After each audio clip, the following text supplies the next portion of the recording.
யோகாசனம், மூச்சு பயிற்சி, தியானம் ஆகியவை நமது உடல் நலத்தை பேணும் அம்சங்கள். அவற்றின் மூலம் நமது உடல் வலிமையை அதிகரிப்பதுடன் உள் ஒளியையும் காணலாம் என்கிறார் தமிழகத்தை சேர்ந்த மகரிஷி பரஞ்சோதியார். அண்மையில் சிங்கப்பூர் வந்திருந்த அவரை சந்தித்தது தமிழ் செய்தி. இடைக்காலத்தில் மறைந்திருந்த யோகாசனங்கள் தற்போது மீண்டும் புத்துயிர் பெற்று வருகின்றன. பல நாடுகளில் அந்த பயிற்சி வழங்கப்படுகிறது. யோகாசனத்தால் ஏற்படும் நன்மை பற்றி மகரிஷி பரஞ்சோதியார் விளக்கினார்.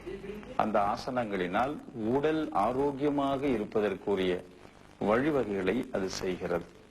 பஞ்சபூத இயக்கங்களை முறைப்படுத்தி ரோகங்களை 3 வகையாக பிரிக்கப்படுகிறது. வாத ரோகம், பித்த ரோகம், கப ரோகம் என்று. ஆகவே இந்த ஒரு மனிதனுடைய இந்த உடலிலே 3 ரோகமும் சீராக இருந்தால் அவனுக்கு ஆரோக்கியம் கிடைக்கிறது. யோகாசனத்தில் ஓர் அம்சமாக பிராணாயாமம் எனும் மூச்சு பயிற்சியும் விளங்குவதாக அவர் தெரிவித்தார். மூச்சு பயிற்சியின் மூலம் மூச்சு குழல்களை எல்லாம் தூய்மைப்படுத்தி, நுரையீரல்களை எல்லாம் தூய்மைப்படுத்தி, இந்த உடலுக்கு தேவையான பிராண சக்தியை நன்கு ஈர்த்து நிறுத்தி தேவையில்லாத காற்றுகளை வெளியேற்றி இந்த உடல் நீண்ட ஆயுளை பெறுவதற்குரிய சூழலை கொடுப்பது பிராணாயாம பயிற்சி. யோகாசனத்துடன் தியானமும் சேர்ந்தால் உண்மையை உணர முடியும் என்கிறார் மகரிஷி பரஞ்சோதியார். அழியும் இந்த உலகத்தில் அழியாத பொருள் ஒன்று உண்டு. அதற்கு பெயர்தான் மெய்ப்பொருள். ஆகவேதான் எப்பொருள் எத்தன்மை தாயினும் அப்பொருள் மெய்ப்பொருள் காண்பது அறிவு. ஆகவே இந்த அறிவை புலன்களின் வழியாக வெளிச்சென்று தேடுதலை நிறுத்தி தனக்குள் இருக்கின்ற மெய்ப்பொருளை அறியக்கூடிய அந்த ஆற்றலைத்தான் தியானம் என்று சொல்லுகிறோம்.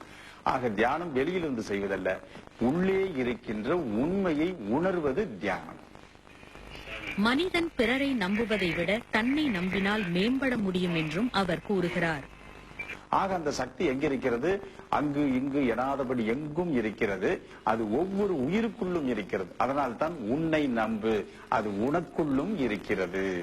இருக்கும் இடத்தை விட்டு இல்லாத இடம் தேடி எங்கெங்கோ தேடி அலையாதே ஞான தங்கமே, அது உனக்குள்ளே இருக்கிறது.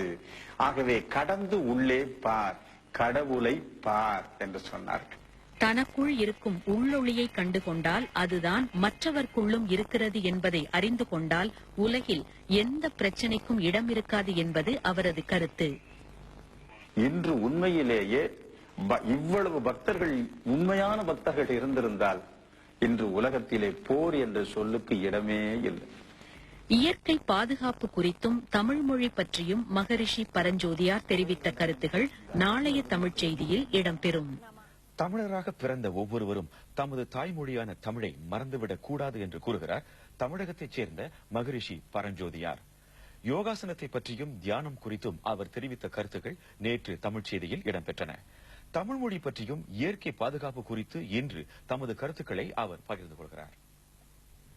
உலக மொழியான ஆங்கிலத்தை படிப்பது அவசியம் என்றாலும் தாய்மொழியை மறந்துவிடக் கூடாது என்று வலியுறுத்தும் மகரிஷி பரஞ்சோதியார் அதற்கான காரணத்தை விளக்கினார். உலக மொழியை கற்பதனுடைய நோக்கம் ஒரு மனிதனுக்கும் இன்னொரு மனிதனுக்கும் தன்னுடைய கருத்துக்களை புரிந்து கொள்ள மொழியே தவிர வேறு எதற்கும் அல்ல. ஆனால் தாய்மொழி என்பது பண்புகளை வளர்ப்பதற்கு. ஆகவே இன்றைய மொழிகளிலே பார்க்கிற பொழுது ஒரு நல்ல பண்பாட்டை பெற்றிருப்பது தமிழ் மொழி. எனவேதான் இந்த தமிழ் மொழியிலே ஒவ்வொருவரும் தன் குடும்பத்திலே இந்த தமிழ் மொழியை கற்று வருகிற பொழுது அந்த மொழிக்கு உரிய கலை, மொழிக்கு உரிய கலாச்சாரம், மொழிக்கு உரிய பண்பாடுகள் அங்கே வெளிப்பட ஆரம்பிக்கிறது. ஆகவேதான் அந்த மொழி வளர்ச்சி மிக மிக அவசியமாக தேவைப்படுகிறது. ஏனென்றால் குழந்தைகளுக்கு இந்த தாய் என்ன மொழியிலே பேசுகிறாளோ அந்த சிந்தனைகள் தான் வளர்க்கப்படும். தாய்மொழி சிந்தனைகள் வளர்வதால் நிச்சயம் ஒரு வளர்ச்சி ஏற்படும். ஆகவேதான் அவசியம் தாய்மொழியை ஒருபோதும் மறக்கக்கூடாது. அதுவும் தமிழனாக பிறந்தவன் தன் மொழியை ஒருபோதும் மறந்துவிடக் கூடாது. ஏனென்றால் அந்த மொழியில் என்ன இருக்கிறது என்று கேட்கிறார்கள் என்று, என்ன இல்லை என்று திருப்பி கேட்கலாம். என்ன வேண்டும் உனக்கு? அன்று இன்னும் அடுத்த நூற்றாண்டிலே என்ன நடக்கும் என்ற அற்புதமான தொலைதூர நோக்கு இந்த தமிழ் மொழியிலே இருக்கிறது. எடுத்துக்காட்டாக அவர் திருமூலரின் திருமந்திரத்தை குறிப்பிட்டார். மனித வாழ்க்கைக்கு தேவையான யோக சாஸ்திரம் அடைந்த 12 திருமுறைகளிலே 10ஆம் திருமுறை என்ற திருமூலர் இயற்றிய அந்த திருமந்திரத்தை படிக்கவில்லை. திருமந்திரத்திலே எல்லாம் இருக்கிறது.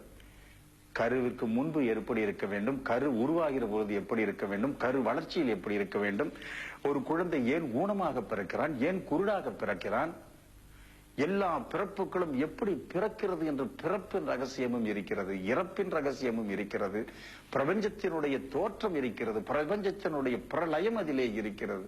ஆகவேதான் எல்லாம் இதில் இருக்கிறது. இயற்கையை பற்றி கூறிய அவர், மனிதனுக்கு சுயநலம் அதிகரித்து விட்டதால் இயற்கையை பாதுகாக்க தவறிவிட்டான் என்கிறார்.